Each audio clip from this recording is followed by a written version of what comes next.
stand for our Isha. And there is a specific reason why this meet is called as Stand for Isha. అంటే నాకు first of all ఏంటంటే movie tickets అవి చాలా బాగా book అవుతున్నాయి, audience నుంచి response చాలా బాగా వస్తున్నందుకు నేను చాలా హ్యాపీగా ఉన్నాను. At the same point of time కొన్ని కారణాల వల్ల నేను అన్హ్యాపీగా కూడా ఉన్నాను. సో ఈ ఇష్యూస్ మీద మాట్లాడేదానికి I think I always thought like this is the right stage. అందుకే ఆ టైటిల్ కూడా మేము అట్లా పెట్టాల్సి వచ్చింది మీట్కి, stand for our Isha and save small films. To start off ఏంటంటే ఇది అంటే రివ్యూస్ అనేవి మాకు 90% రివ్యూస్ బాగా వచ్చినాయి, ఒక 10% ఇటు అటు ఉంటాయి. అది that is very much acceptable.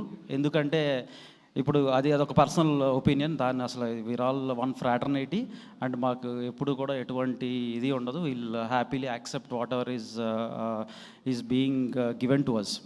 ఇక్కడ మెయిన్ థింగ్ ఏంటంటే నాకు అంటే ఒక్కోసారి మా ఫాదర్ చెప్పేది నాకే నచ్చదు, లేకపోతే నేను చెప్పేది నా ఫ్రెండ్కే నచ్చదు. సో ఆయనకి నచ్చిన పనులన్నీ నేను చేయను, చాలా చేస్తూ ఉంటాను. సో అంటే కొన్ని రివ్యూస్ కూడా అలాగే తీసుకుంటాను. నా పర్స్పెక్టివ్ ఒకటి ఉండొచ్చు, వాళ్ళ పర్స్పెక్టివ్ ఉండొచ్చు. బట్ 90% ఆఫ్ ద రివ్యూస్ చాలా బాగా వచ్చినందుకు first thing I'm happy. What I'm unhappy about is ఒక నెగిటివ్ క్యాంపెయిన్ మీద ఐఎమ్ అన్హ్యాపీ.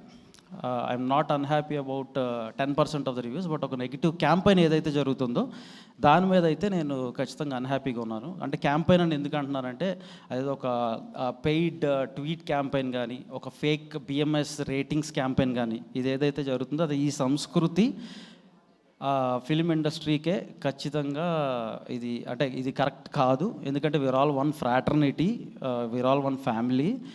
మన ఫ్యామిలీ మీద ఎవరన్నా వచ్చి రాళ్ళు రువ్వుతేనో, మన ఫ్యామిలీ మీద వచ్చి ఎవరన్నా ఏమన్నా అంటంటేనో మనం అందరం కలిసికట్టుగా నిలబడాలి. అండ్ నిలబడాల్సిన టైం ఇది. ఈ మూవీకనే కాదు, మాకు అంతకుముందు కూడా జరిగినాయి. కాకపోతే ఏంటంటే ఇప్పుడు రీసెంట్గా మాదే ఉంది ఫిలిం మిత్రమండలి. అప్పుడు మేమేమి ఇలా వచ్చి ఇక్కడ ప్రెస్ మీట్లు పెట్టేసి మేమేమి ఇదిగో మాకు ఇలా జరుగుతుంది అలా జరుగుతుంది మేము చెప్పలేదు. ఎందుకంటే ఒక మా ప్రోడక్ట్కి కొంత తక్కువ క్లారిటీ, మాకు ఆ క్లారిటీ ఉంది. అంటే మా ప్రోడక్ట్ మీద ఇది అంతా మేము ఆశించి తగ్గ ఫలితం రాకపోవచ్చు అనేది ఒక క్లారిటీకి వచ్చి మేము దాని గురించి మేము ప్రెస్ మీట్లు కూడా ఏం పెట్టాల. బట్ ఒక మంచి సినిమాకి ఎప్పుడైతే ఇట్లా జరుగుతుందో మేము 100% దాన్ని ప్రొటెస్ట్ చేస్తాము. మేము 100% దాని మీద మాట్లాడటానికి ఎటువంటి సంకోచనం మాకు లేదు. అంటే ఈ బిఎంఎస్ రేటింగ్స్ గురించి స్పెసిఫిక్గా ఒక్కటే మాట్లాడతాను నేను. మార్నింగ్ పొద్దున్నే 6 o'clock 7 o'clock రాత్రి అంతా కష్టపడి మా టీం పొద్దున్నుంచి నేను ఇంతవరకు తినలా. ఎందుకంటే 7 o'clock మార్నింగ్ లెగిసి అంతా రాత్రి మేము వేసిన ప్రీమియర్స్ ఆల్మోస్ట్ హైదరాబాద్ సిటీలో 26 ప్రీమియర్స్ హౌస్ఫుల్ అయినాయి. ఆ తర్వాత మేము రాజమండ్రి, భీమవరం, ఏలూరు, వైజాగ్, అంటే తిరుపతి ఎక్కడ ప్రీమియర్స్ వేసినా కూడా అన్నీ హౌస్ఫుల్స్ అయినాయి. నూన్ షోస్ కూడా అంటే అడ్వాన్స్ బుకింగ్స్ కూడా ఆల్మోస్ట్ నేను నైట్ పడుకునే టైంకి నేను 3 o'clock 3:30 పడుకున్నాను. పడుకునే టైంకి 70% సిటీలో అన్ని హౌస్ఫుల్, అంటే 70% ఆక్యుపెన్సీ మీద రన్ అవుతుంది, which is a very good advance booking. ఈ మధ్యకాలంలో నేను చూసిన సినిమాల్లో చాలా రేర్ ఫీట్ ఇది. అండ్ ఇటువంటి మా చిన్న సినిమాకి, మా ఈషాకి ఇటువంటి ఫీట్ రావటం అనేది మేము చాలా హ్యాపీగా ఫీల్ అవుతాం. మేము పడుకున్నాం. కానీ ఎప్పుడైతే పొద్దున్నే 7 o'clock లేచానో 7:30కి అదేంటో కంప్లీట్గా బుకింగ్స్ ఏంటి అన్నీ చాలా బాగున్నాయి. రివ్యూస్ రాసేవాళ్ళు రివ్యూస్ రాస్తున్నారు అండ్ కమెంట్స్ పెట్టేవాళ్ళు కమెంట్స్ పెడుతున్నారు. కానీ ఆ బిఎంఎస్ రేటింగ్స్ చూస్తే టప్ అనేది ఏంటో 10కి 5 పడిపోయింది. అంటే 5 out of 10 వచ్చింది. ఇదేంటిది ఇది మరి 5 వచ్చే ఫిలిం ఏంటి? రాత్రి అందరూ అంత హౌస్ఫుల్ వీటి మీద వెళ్ళింది, మొత్తం అందరూ కూడా చాలా బాగుంది సినిమా అని చెప్తున్నారు. మరి 5 మీదకి రావటం ఏంటనేది నాకు కొంచెం అంటే అప్పుడు నాకు అర్థమైంది ఏంటంటే ఏ సినిమా అయినా అలా స్టార్ట్ అవుతుంది అంటే ఖచ్చితంగా అది పెయిడ్ క్యాంపెయినే, పెయిడ్ ఫేక్ క్యాంపెయినే. మీరు ఒక 1000 కొట్టిస్తే నేను ఒక 2000 కొట్టిస్తా. నాకు దాని దేవుని నేను పెంచాలంటే టప్పని పెంచేస్తా. కానీ అదే ఏంటి సోషల్ మీడియాలో మనం చేయలేనియా, సోషల్ మీడియాలో మనం చూడనయ్యా ఈ పెయిడ్ క్యాంపెయిన్స్ కానీ, పెయిడ్ ట్వీట్స్ కానీ. అండ్ ఇంకోటి ఏంటంటే కొంతమంది కొన్ని సినిమాల గురించి చెప్తా, ఆ సినిమా మీద టార్గెట్ చేస్తా. అదిగో బన్నీవాస్ మాఫియా వచ్చేసింది దిగిపోయింది, వంశీ నందిపాటి మాఫియా వచ్చేసింది దిగిపోయింది, అంటే రౌడీకి అయితే రౌడీతో మేము రౌడీజంగా చేయడానికో రాజకీయాలు చేయడానికి రాలేదండి ఇక్కడికి. సినిమాలు తీసి చక్కగా ప్రజలకి మంచి ఎంటర్టైన్మెంట్ ఇచ్చేదానికి మాత్రమే మేము ఇక్కడికి వచ్చాం. అంటే దీంట్లో మాకు మార్నింగ్ 5:00కి మార్నింగ్ 7:00 నాకు ఎప్పుడైతే 5 వచ్చిందో ఇప్పుడు ఇందాకే బిఎంఎస్ రేటింగ్ చూసాను, ఆల్మోస్ట్ 7.6 ఏం వచ్చింది. దానికి కూడా కింద ఇదిగో మొదలైపోయారా ఏబీ చేసుకుంటున్నారా అంటే ఇంకొక సినిమా మన ఆది గారిది శంబాల మూవీ ఉంది. శంబాల మూవీకి మార్నింగ్ 9తో స్టార్ట్ అయ్యి అది 8.1కి వచ్చింది. దాని మీద ఇదిగో దీనికి తగ్గించేస్తున్నారు, అలాంటివి ఏవి ఉండవు. ఆది ఆయన నాకు బ్రదర్ లాగా 15 ఏళ్ళ నుంచి ఆయన అంత కష్టపడుతున్నారు. ఆ సినిమా ఆడాలి, బాగా ఆడాలని ముందు కోరుకుంది నేను. అదొక్కటే కాదు, నా ఫ్రెండ్ రమ్య అది పతంగ్ అనే సినిమా ఉంది, ఆ సినిమా ఆడాలని ముందు కోరుకుంది నేను. ప్రతి చిన్న సినిమా ఆడాలి, అన్ని సినిమాలు వచ్చిన సినిమాలు అన్నీ కూడా బాగా ఆడాలని నిన్న ప్రసాద్ ల్యాబ్లో ప్రెస్ మీట్లో చెప్పాం. అసలు నెగిటివ్ చేసే దాంట్లో ఏమన్నా ఉండాలి అంటే నేను కానీ, వాసన కానీ, దాము గారు కానీ, will be the last people. Negative చేయాలంటే అసలు అది ఆ థాట్ కూడా మా మైండ్లోకి రాదు ఫస్ట్ థింగ్. అట్లానే ఎవరన్నా మా మీద నెగిటివ్ చేస్తుంటే డిఫెండ్ చేసుకోవడంలో మేము ఫెయిల్ అవుతాం అనుకుంటే మాత్రం అది మీ అమాయకత్వం. 100% డిఫెండ్ చేసుకోవడంలో నాకు ఎటువంటి భయాలు కానీ ఇంకోటి కానీ ఉండవు. అంటే ఇది ప్రస్తావిస్తున్నాను కాబట్టి ఒకటి చెప్తా. ఒక పెద్ద ఆయన యుఎస్లో ఉంటారు, ఆయన ఒక రివ్యూ ఏదో రాశారు, అది ఒక రేటింగ్ ఇచ్చారు. సరే, వెరీ గుడ్, నేను వెల్కమింగ్ రేటింగ్. కాకపోతే నాకు ఒక షాకింగ్ విషయం ఏంటంటే అక్కడ మార్నింగ్ అంటే మేము అసలు మూవీ యూఎస్లో రిలీజ్ అవ్వలేదండి. ఇది ఆయన జనరల్గా యూఎస్లో ఉంటారు కదా, ఈ సినిమా ఎలా చూశారు, ఈ సినిమాకి ఆయన రేటింగ్ ఎలా వేశారు, నాకు డౌట్ వచ్చింది, జెన్యూన్గా డౌట్ వచ్చింది. సార్ ఈ మూవీ యూఎస్లో రిలీజే చేయలేదు సార్, మీరు ఎలాగా మీరు మొత్తం అంత పెద్ద స్టోరీ రాశాడు ఆయన, దీని గురించి ఎంత సార్ ఎలా సార్ రాశారంటే it was watched in India అని పెట్టాడు ఆయన.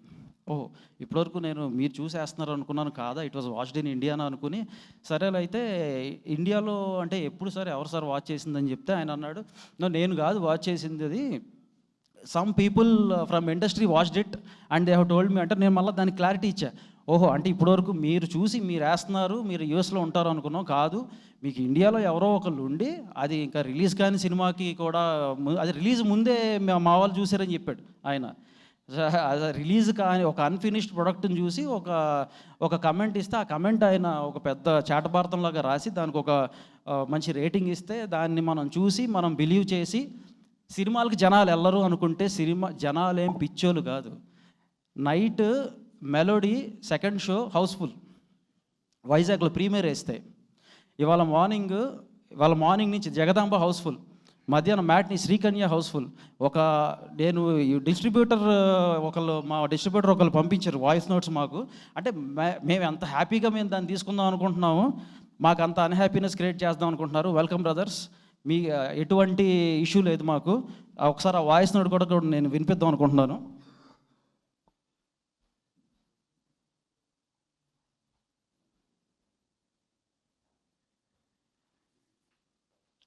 సార్ మళ్ళీ ఈషాతో బ్లాక్ బస్టర్ కొట్టాం. నిన్న మెలోడీ హౌస్ఫుల్, ఇవాళ morning show Jagadamba full, matinee City, Sharada, Srikanya 2 full housefull కలెక్షన్స్తో సూపర్ హిట్ పొజిషన్లో ఉన్నాం. మీరు బయట వస్తున్న రివ్యూస్ ఇవి ఏం పట్టించుకోకండి, సినిమా అయితే చాలా బాగా వెళ్తుంది జనాల్లోకి. వర్డ్ ఆఫ్ మౌత్ అయితే బాగుంది, చూసిన ఆడియన్స్ కానీ మొత్తం అందరూ కూడా ఆల్ ఏరియాస్ నాకు మంచి రిపోర్టే చెప్పారు. సో ఇది పరిస్థితి. ఇంకొక మెయిన్ ఇదేంటంటే లాస్ట్గా చెప్తాం అనుకుంటుంది, ఈ చచ్చు తెలివితేటలు ఇట్లాంటివి ఏమన్నా ఉన్నప్పుడు ఆ చచ్చు తెలివితేటలకి నేను ఆ చచ్చు తెలివితేటలో బలహీనుడినే, కానీ బట్ ఫర్ ఏ చేంజ్ ఈసారి ఇటువంటి చచ్చు తెలివితేటలు లేని ఒక బలహీనుడు వెనకాల జనం, ఆడియన్స్ అనే బలం ఉంది. దాన్ని చూసుకుని మేము ముందుకెళ్తాము. ఇటువంటి మమ్మల్ని అసలు ఎఫెక్ట్ చేయడంలో లాస్ట్ 1% కూడా మమ్మల్ని ఎఫెక్ట్ చేయని చెప్పడానికి ఈ మీట్ నేనైతే పెట్టమని అడిగాను. And but very happy audience, మీకు ఆ జన్మాంతో రుణపడి ఉంటాను. ఇటువంటి సినిమాలను మనం ఎంకరేజ్ చేస్తున్నంతకాలం, మీరు ఇటువంటి సినిమాలతో ఎంకరేజ్ చేస్తున్నంతకాలం మేము మిమ్మల్ని రంజింపజేయటంలో, మిమ్మల్ని ఎంటర్టైన్ చేయటంలో, మీకు మంచి కంటెంట్ తీసుకురావడంలో మేము ఎప్పుడూ ఫెయిల్ అవ్వం. నేను కానీ, దాము గారు కానీ వాసన కానీ ఇటువంటి మంచి మంచి సినిమాలతో ఇంకా ముందుకు వస్తాం. Thank you so much. రేపు థ్యాంక్ యూ మీట్ కూడా పెట్టబోతున్నాం. సో అక్కడ ఇంకా ప్రాబ్లీ గట్టిగా మేము మాకు ఇచ్చిన లవ్ని షేర్ చేసుకుంటా మేము ఇంకా బాగా మాట్లాడతాం. Thank you.